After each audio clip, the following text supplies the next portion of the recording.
We're in the rolling hills of northeast Georgia, a little over an hour outside of Atlanta. Atlanta Dragway, scene of round 5 of the 1995 NHRA Winston Drag Racing Series. Hello and welcome, everyone. I'm Gary Gerald, and it's great to have you with us for the first of 3 NHRA racing events in coming weeks here on ABC. Now, you know, you go back to the early 1960s, more than 30 years ago, and the NHRA got its first national television coverage right here on ABC. But it's been more than a decade since we've been back for this dramatic high-speed competition. And my, how times have changed. Commonplace now runs in excess of 300 miles per hour in less than 5 seconds. But Mother Nature has thrown us a giant curve this weekend. We've had 2 days of heavy rain, thunderstorm, lightning, tornado warnings, you name it. And it's really put a tremendous amount of pressure on everybody, including the NHRA Safety Safari. And what a job they have done making this strip race ready. In fact, we've seen new track records in all 3 of the categories that we're covering today: Top Fuel, Funny Car, and Pro Stock. And we've also seen some early drama, big-time drama in the Top Fuel division. And for more on that, let's go to a man who knows this sport inside out, our racing colleague, Steve Evans. Gary, as you know, round 1 of Top Fuel Eliminator was held yesterday before the rains came, and nobody envied the pressure cooker Corey McClanathan found himself in.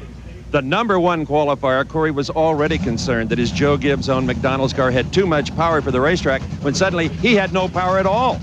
The crew couldn't start the engine. There was a problem. The tension registered on their faces as well. They knew their opponent, Jim Head, had already done his burnout. He was backing up, prepared to race. At the very last second, the engine came to life. Corey McClanathan did a very abbreviated burnout, then in his haste staged deeper than he wanted to be, but he was up to the task and won at 4.90 seconds, 297 miles an hour. Corey, when things start going wrong in the starting line, it puts a lot of pressure on you. Yeah, it really does. It's hard to stay calm. It's just one of those things.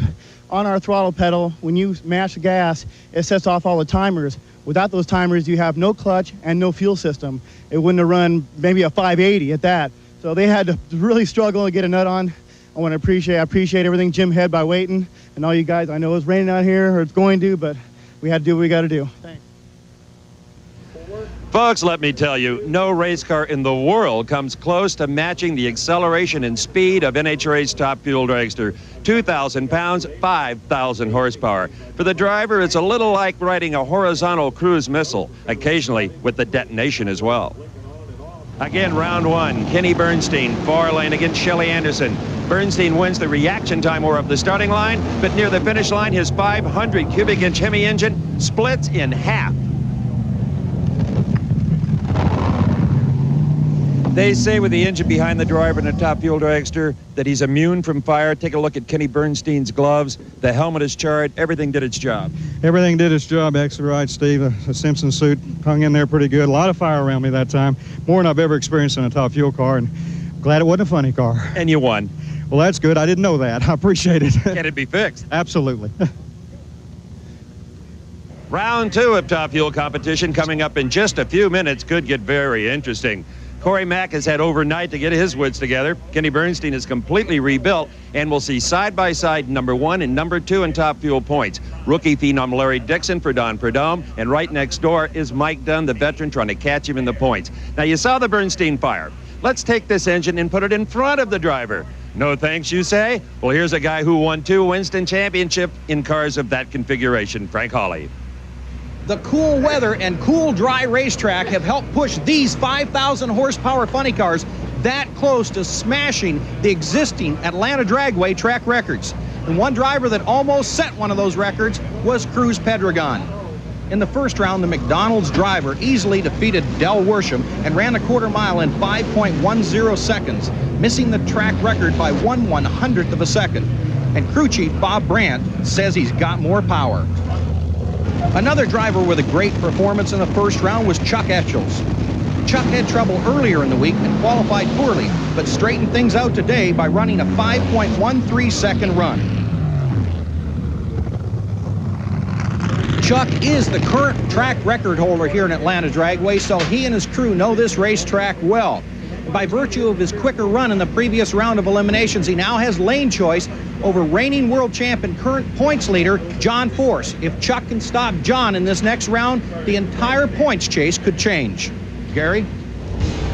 So the stage is set for round 2. Top Fuel cars in the lanes. And we'll be back for action from Atlanta in just a moment. Fram, you can pay a little now or a lot later. DuPont Automotive Paint Systems, because high-performance cars need high-performance finishes. Goodyear, #1 in tires. And Beechwood Age Budweiser, the king of beers. This Bud's for you.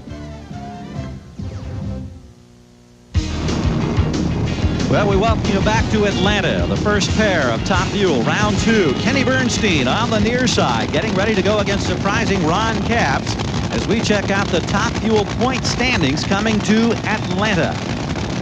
Larry Dixon in his rookie season on top. Mike Dunn, Scott Coletta, Blaine Johnson, Eddie Hill in the top 5, but Dixon has been the major surprise, and we'll be seeing him in later action. Right now on board, taking a look at Kenny Bernstein, Mr. 300-mile-per-hour driver himself. He qualified at 300, beat Shelly Anderson in that devastating first-round explosion, but they've made repairs. He's ready to go against Ron Capps, who qualified, Steve, surprisingly at number 3. And Ron is so new on the scene, we don't know much about him. We did find out in the pre-race golf tournament, he's a good stick. Now they move into pre-stage these cars. There's infrared beams that shoot across the starting line. Each lane is independently timed. Once you block that second beam, you're right on the starting line.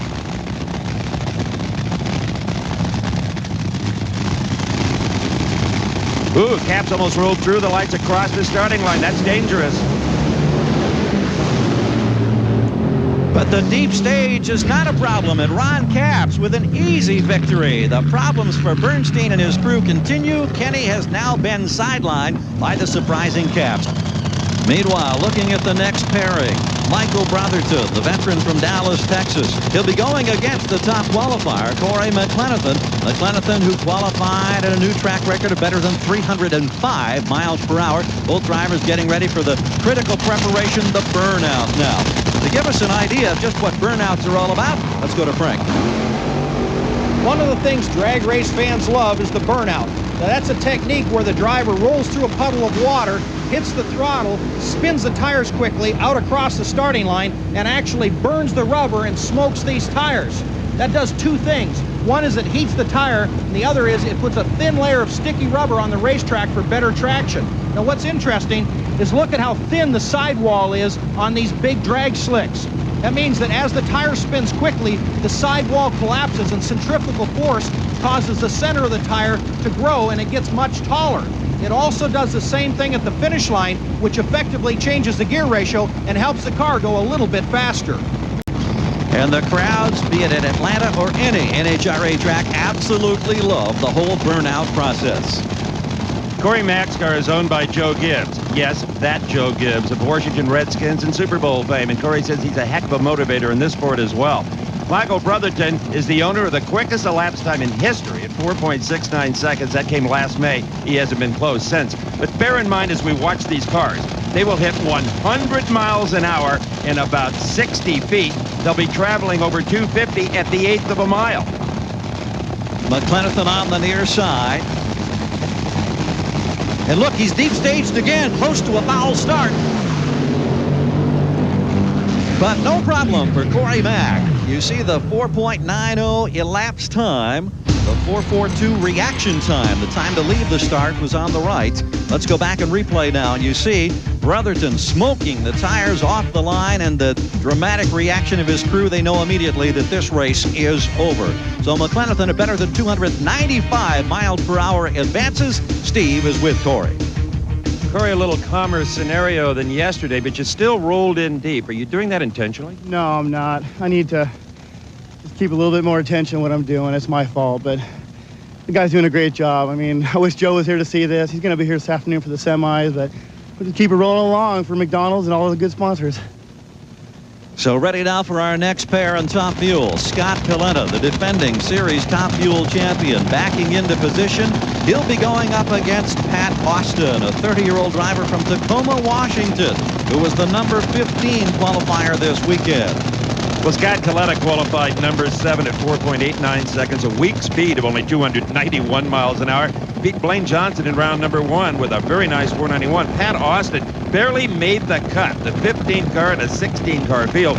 But in round number 1, he did eliminate Eddie Hill, who won the first race of the year out of Pomona, California.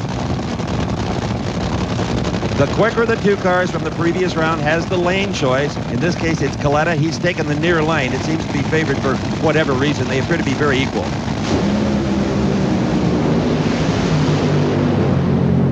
Coletta looking for his first victory of 1995. A man who won 5 times last year advances to the next round, 4.87 at better than 294 miles per hour. Now, you heard Corey McClenathan a short time ago mention that Joe Gibbs is on his way. The rain delay has enabled Gibbs to break away from his business schedule to see the final rounds of action. His plane now landing at a nearby airport. He'll soon be here to cheer on his drivers. Meanwhile, back on the track, as promised, a battle of the points leaders. Mike Dunn going against Larry Dixon. We'll be right back. I'm Gary Gerald as we welcome you back to Atlanta Dragway, where despite inclement weather, we're moving along now. The final pairing in the second round of Top Fuel. Now, Scott Coletta advanced a moment ago. He is now with Steve Evans. Scott, it is probably bleeding internally, but that's no big deal. You got a lot of parts. Yeah, that's for sure. You know, we talked about this a week ago and had oil off it. I guess maybe that's what it takes to get this thing and go rounds and maybe win some. So Coletta's crew chief Dick LaHaye has got some work cut out for him.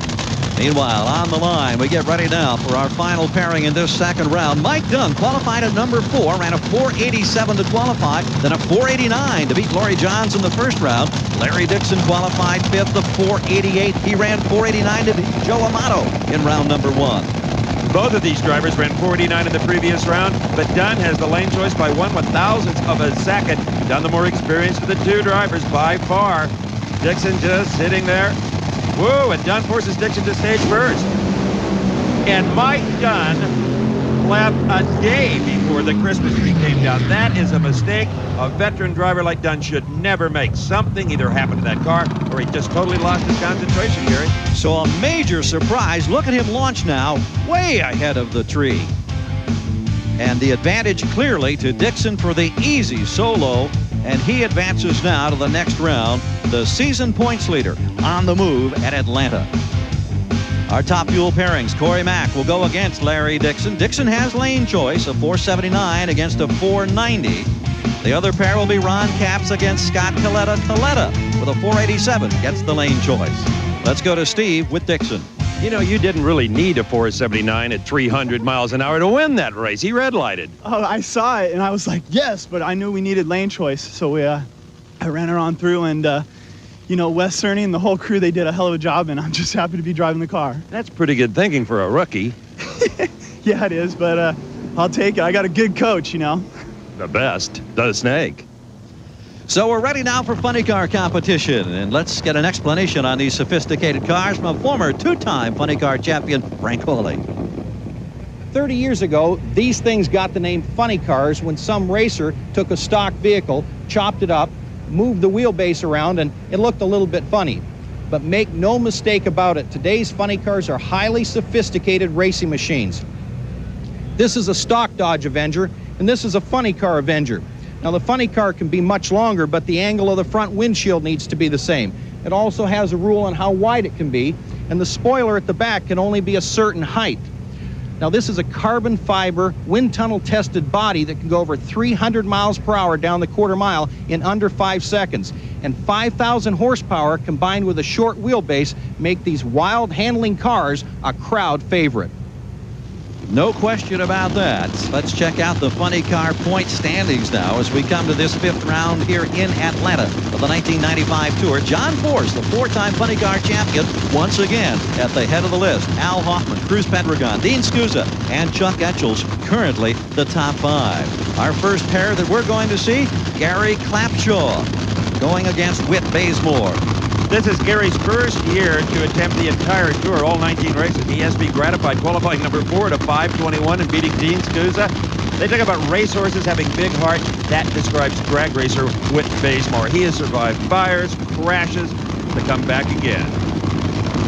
Bazemore in the Dodge on the near side. The Ford of Clapshaw in the far lane.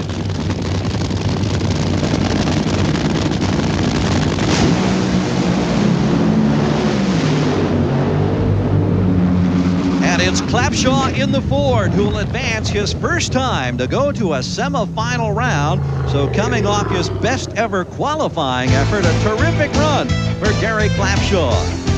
Let's look at the replay and look at the quick launch. A great move by Clapshaw to get the early advantage. Bazemore desperately trying to come back, but you can see the gap beginning to lengthen.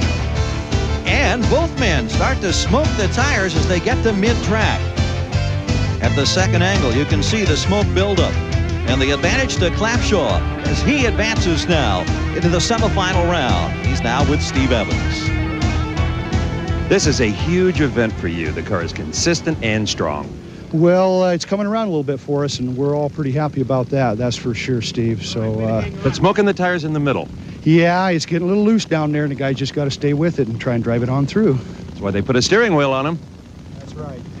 A subtle smile from Gary Clapshaw, trying to fight the clouds and the weather that's been such a problem this weekend. He's advanced. We're looking at Gary Densham. He'll be matched up now with Casey Spurlock in our second round. If you think of funny car racing as a sport for rich guys, Gary Densham is a school teacher in Southern California. Casey Spurlock been around the music business all his life, and he made some sweet music in qualifying. Number 2 at 5:15. He beat Brad Platt in round 1. This is the best outing for the Spurlock Balloon car all season long. Casey Spurlock, better known among his contemporaries as Hollywood, ready to go. And Spurlock freezes, and look at the time, a 5.143. That's slightly better than he qualified in the number 2 position to advance to the semifinal round. Meanwhile, back in the pits, Ron Capps, our Cinderella semifinalist, and his crew hard at work getting ready to face Scott Coletta in the semifinals. We'll be back with the rest of the second round in a moment. Atlanta, as we get ready for our next pair of funny car competitors, we're looking at Gordy Bonham, who'll be facing Cruz Pedregon. I'm Gary Gerald, along with longtime NHRA broadcaster Steve Evans and former driver and drag school racing operator Frank Hawley, who's ready now to recap our third category we're following today. One of the exciting things about NHRA Pro Stock Racing is the incredibly close competition, often with wins and losses being determined by 1,000th of a second. With close competition like that, sometimes you see an upset. For example, Scott Jeffreyon, second in points last year, was defeated by Mark Osborne, who had a near-perfect reaction time to the starting lights. For Osborne, who's been struggling, it was a great performance under pressure. You were up for the game, a 4.03 light. Yeah, I know I had to come up with something to beat Scott Jeffrey and them Dodge boys. They're tough. Now, Jeffreyon's teammate, Darrell Alderman, who was leading the points chase, had been struggling all weekend until he ran a 7.05 second run to beat Mark Powick in the second round.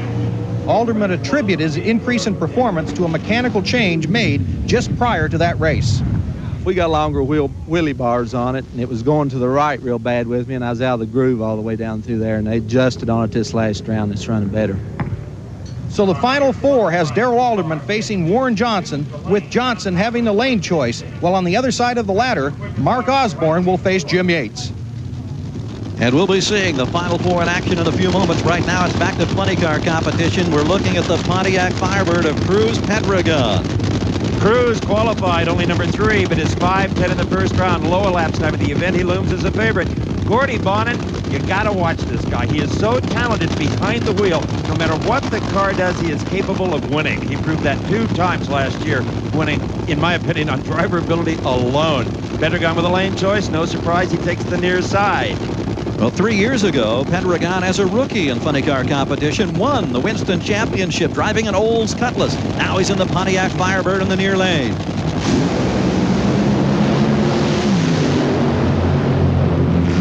And a good battle, and look at this for Pedregon, a 5.11 at better than 294 miles per hour as he advances now to the semifinal round. So our final pairing in funny car will involve Chuck Etchells, the 40-year-old Connecticut driver and the Dodge Avenger, going up against the Castrol Pontiac Firebird of John Force, who's won 3 straight times in Atlanta. Steve? Team Gibbs is having a great day. That 511 will give you lane choice over Spurlock next round. Well, that's great. I tell you what, I'm now starting to notice this Pontiac body. It flat plants out there. We did some work to it a few days ago, actually right after Rockingham, and it's working out there. It's not spinning the tires, but we're trying to keep it consistent. Great job. Satisfaction indeed for Cruz Pendragon and his crew as we go on board now with Chuck Etchells. Etchells, who was a runner-up to Pendragon on the season opener at Pomona, the first man ever to get into the 4-second bracket in funny cars. A couple of years ago, John Force thought he'd be the man. Etchells beat him to it. And John Force is still a little possessed by that, and every chance he gets, he loves to just pummel Chuck Etchells just for old time's sake. On board with John Force, Chuck Etchells, Gary, qualified number 8 at a 5:28 with a speed of only 268 miles an hour. That tells you there's more. Round 1 at 5:13. Great run, put Jim Epler away. The only way to describe how popular the number 1 qualifier is, John Force, is that when he drives through the pit gate, it's like Elvis has arrived. The fans surround his car, follow it all the way to the trailer. Some of them never watch the race. They just stay at the trailer hoping to get a glimpse or an autograph from John Force. It's amazing. And we saw veteran crew chief Austin Coyle, been with Force for 11 years, getting him positioned now for this run.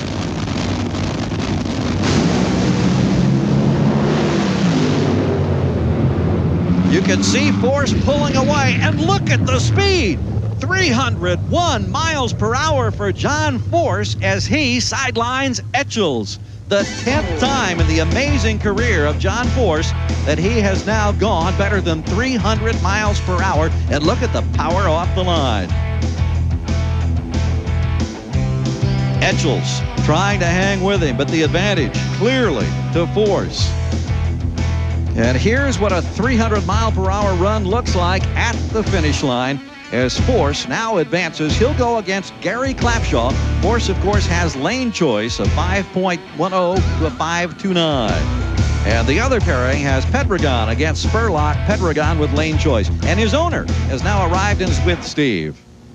Well, Gary, he made it by the grace of God in the Georgia Highway Patrol. Coach Gibbs, this is a wonderful feeling. 3 cars in the semifinals. We're just thrilled. I tell you, I got back here and everybody said, okay, it's your job from here on to semis and the finals. They give me the tough part. They'll hold that against me if we lose. But, hey, the McDonald's teams are doing great. It's a thrill to get back here. It's fun being in the semis. I guess this is, what, 3rd and short? Yeah, that's the way it is. We can't punt. Gary? He may be forced into a punting situation if indeed has to face John Force in the finals. The Fram Southern Nationals Pro Stock semifinals next after this message and a word from our ABC station. Just kidding.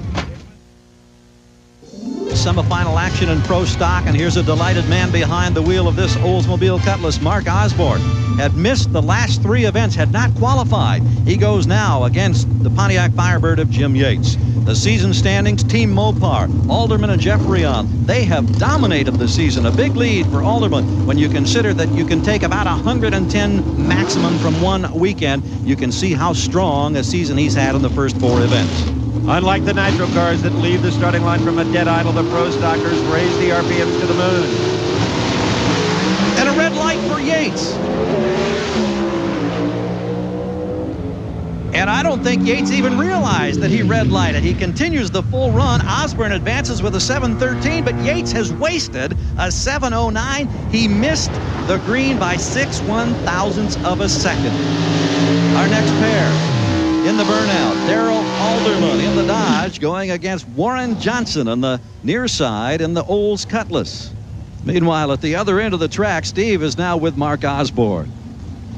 There are times a Pro Stock driver doesn't know he's won when the other guy red lighted. How about you, Mark? No, I didn't know it. The car made a move to the left, and I really thought I was in trouble. Then I looked up when it was hitting high gear and seen the wind light.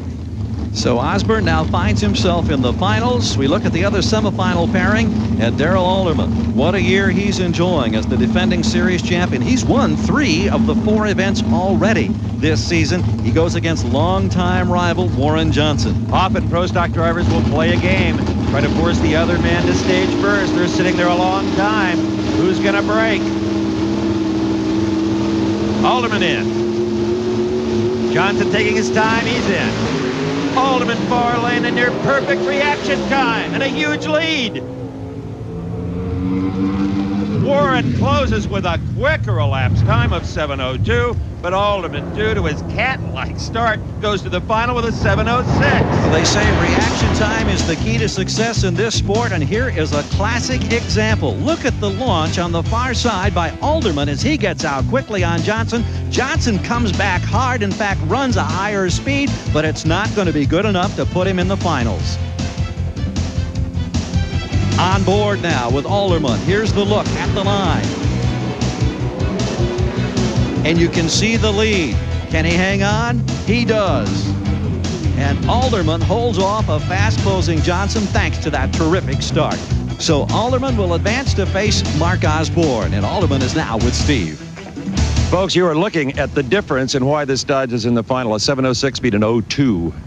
You know, I thought that I got out on him a little bit there. I knew I was going to have to do my job at the start line because he's been running so good, and Warren's really been driving good here today, too. Got a tough headwind. That bother you at all? Well, you don't. I didn't really notice it, no. The only winds we notice is the side winds. Darrell Olivan going to the final. So the season points leaders on a fast track at Atlanta. Funny car semifinals coming up in a moment.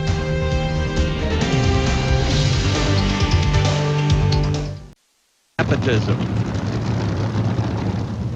Well, when your dad's the owner of a big-time racing operation and also the former coach of 3 Super Bowl championship teams, you'd think that when you come to the racetrack on a weekend, you might have a nice, cushy job. But if your name is Coy Gibbs, the son of former NFL coach Joe Gibbs, that's not the case. In drag racing parlance, Coy is a diver. He literally goes underneath the car of Cruz Pedregon after every run, pulls the oil pan, and then checks out all the bearings, making sure that it's going to be necessary to change an engine before the next round. It's dirty work. It's anything but glamorous, but Coy loves this job. And as a former Stanford graduate and a starting linebacker on the Cardinal football team, now he's a key member of another team. It's Cruz Pedregon's team, a team that's made Cruz one of the top forces in funny car racing. Well, no need for an engine change that last round. Here is Cruz Pedregon, Hale and Hardy in the near lane. Casey Spurlock in the far side.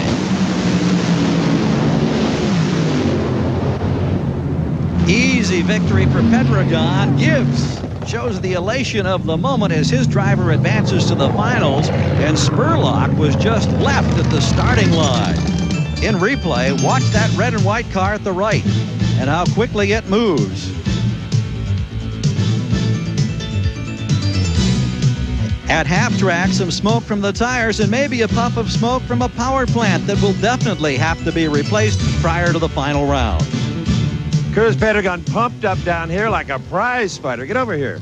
I'll tell you, it was going away on you. It was going away. It was. I thought Spurlock was going to drive around me. Those guys are a great team. There's a lot of experience there. I was worried. Only 268 miles an hour. It was dead. It was dead at half track, but we're in the final round. I saw the wind light come on. It's Monday. I'm kind of slow, so I'm kind of extra pumped. Took me a while to get in the game. Now I'm in it. Cruz Pedregon is fired up. He's ready for a final round showdown. Who's it going to be against? Well, it could be Gary Clapshaw. It could be John Force. You saw the chalk marks on the pavement for the Gary Clapshaw car. It's very important to back up that car exactly in the burnout track, or really you've wasted that effort. Nothing wrong with the John Force car. It's the standard operating procedure. The body comes up, Suzuki Boston Coil, make some adjustments. Cruz Pedregon still pumped up. Joe Gibbs says, touchdown, kid. The coach has got a smile. Cruz is ready as he'll advance to the finals. Force versus Clapshaw. Winner goes to the final. Loser, leave the state of Georgia. Well, this is a David versus Goliath situation if you've ever seen one in drag racing. And in this instance, David is Gary Clapshaw.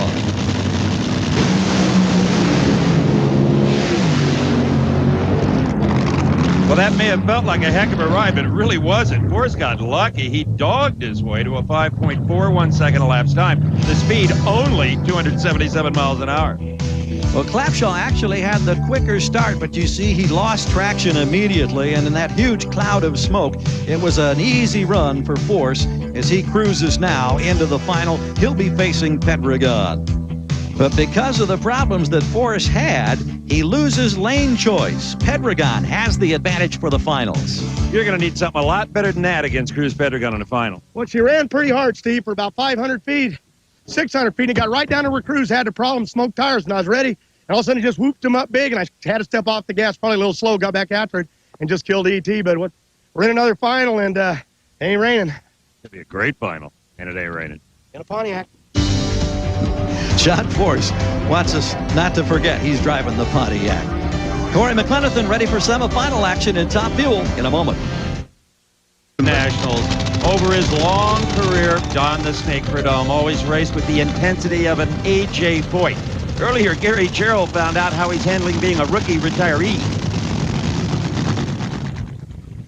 Well, after more than 30 years as one of the most successful and certainly one of the most popular drag racing drivers ever, Don the Snake Prudhomme has now making the transition from that of driver to car owner. And contrary to popular belief, a lot of people thought this guy'd be like a caged tiger when it came to being an owner, and he had to give up the driving aspect. But Don, that's not really the case. You seem to be as happy and as proud as a man could possibly be in this transition. Yeah, I sure am. I'll tell you, to be honest with you, I'm having the time of my life. I never dreamed it would be this much fun as a car owner. Ever have a feeling where you want to get back in there and just try it one more time? Well, it's entered my mind a time or two, but to be real honest with you, I'm very happy in my new role. This is a whole new aspect of the sport for me, and I'm really enjoying it. Here's a rookie owner that's real happy. You bet. We have Coach Gibbs and Coach Prudhomme, because I guarantee you he is telling Larry Dixon how to handle every situation. And every Top Fuel driver is rooting for Corey Mack, because Larry Dixon has to be stopped. He's won 2 races, could run away with the championship if something isn't done. Prudhomme always liked the stage last. Let's see how his protege handles it.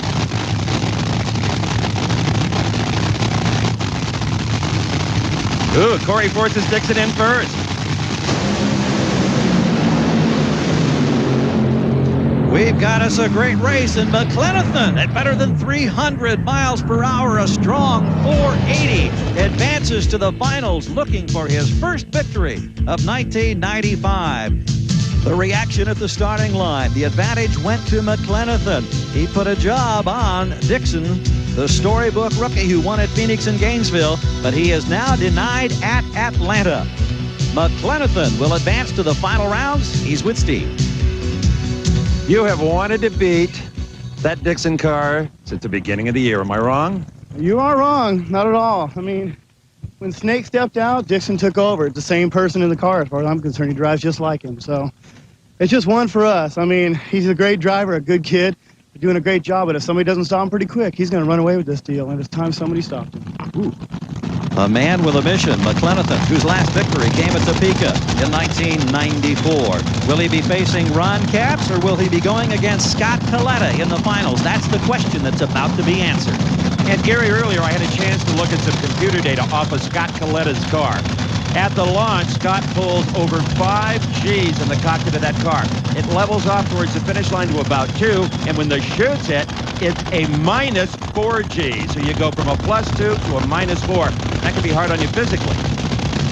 Well, sometimes the question is posed, are drivers athletes? The answer emphatically yes, when you have to contend with these type of forces. We saw a David Goliath situation in Funny Car, and it was Goliath and John Force winning. Here's a similar scenario. Can Capps upset Coletta?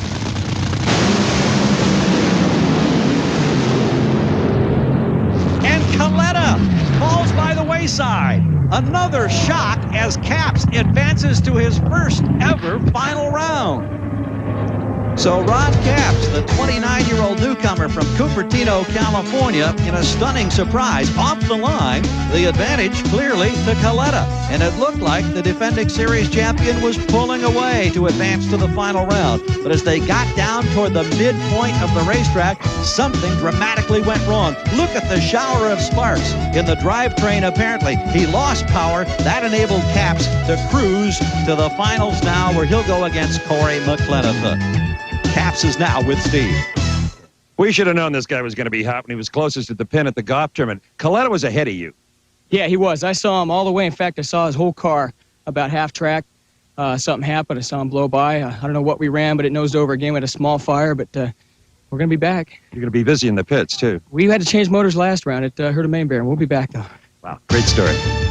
The finals at Atlanta coming up.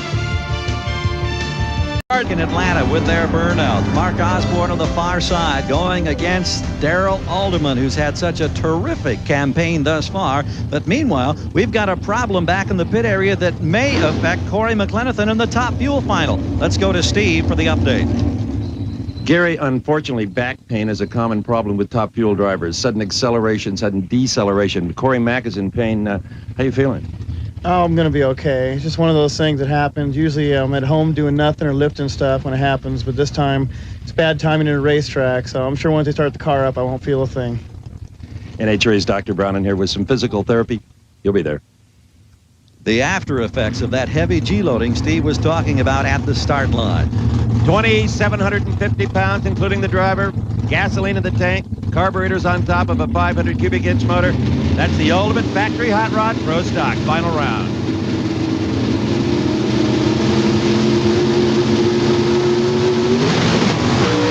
A flame out on the ultimate car. This is a stunning surprise. Mark Osborne has his first ever NHRA Pro Stock Finals victory. And what happened to Darrell Alderman at the line? Well, look at the right side of the screen. Keep an eye on the air scoop. A sudden burst of flame as it backfires through that scoop. ABC Sports coined the term decades ago, the thrill of victory, and I think that describes it, Mark. Yeah, it's sweet. I've been here 3 times, and I ain't never got a victory, and I'm really pumped up. Your driving really got you here. Yeah, this pro stock stuff, it's close. If you're going to win, you got to drive. And you're the only guy, maybe in a long time, that's taken out both the Dodges in one day. Yeah, it seems like when I get those hard guys like Warren and Kurt and the 2 Dodge boys, it seems like if I outrun one of them, I can get both of them. I'm just tickled to death. You'll celebrate. Thank you. And for the first time since the U.S. Nationals last September, Team Mopar, the Dodges, have been beaten. Alderman still at the top of the list with his teammate Jeffrey on second. So now we're ready for the showdown in Funny Car. The 2 men who dominated the championship point standings through the 90s. Cruz Pedregon in his Pontiac Firebird and the Castrol Pontiac of John Force. We've got apples and apples here. 2 well-financed teams, 2 great crew chiefs, 2 brilliant drivers. The only real difference is, as he was when he was driving that over-the-road truck, John Force is owner-operator.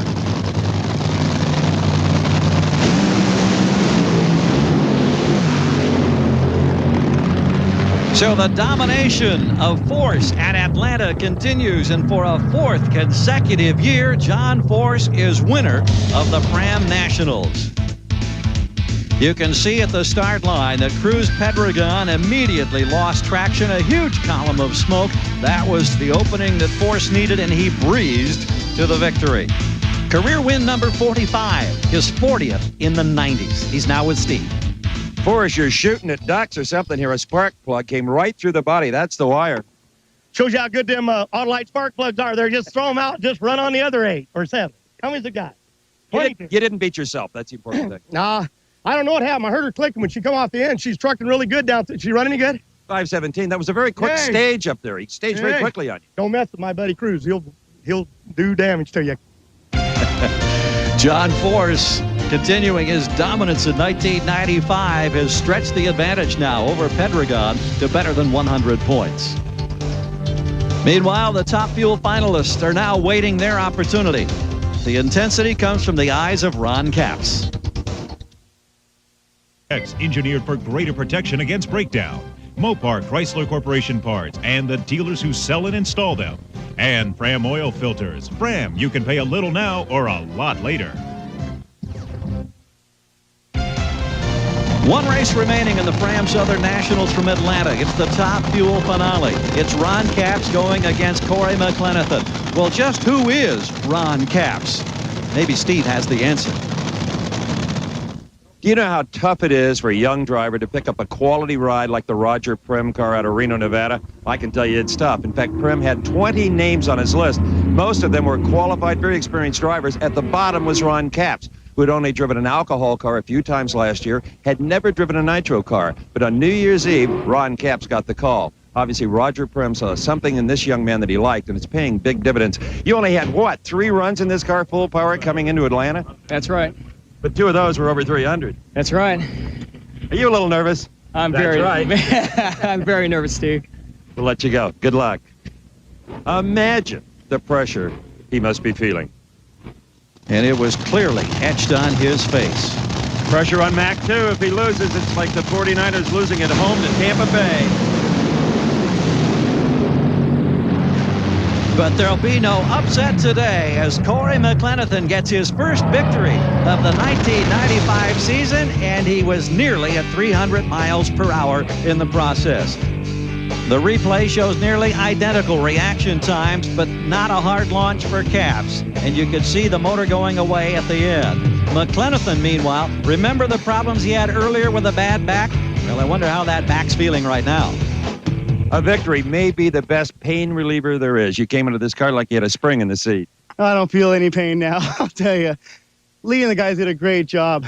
I want to thank all the fans for hanging out, coming on Monday to see us, and the guys did a great job. I'm just driving it. Thanks a lot. I might pat you on the back, but it could hurt. I'll do it anyway. Yeah, it'll hurt later on, but right now, who cares?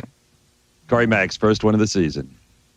Well, coming to Atlanta, Corey McClenathan was 6 in points. Right now, he's second. He's close to within 55 of Larry Dixon. So we extend our congratulations to McClenathan, John Force, and Mark Osborne, our winners here in the Fram Southern Nationals. Our next ABC telecast, the Spring Nationals from Columbus on June 25th. For Steve Evans and Frank Hawley, I'm Gary Gerald. So long as we relive some memories of Atlanta.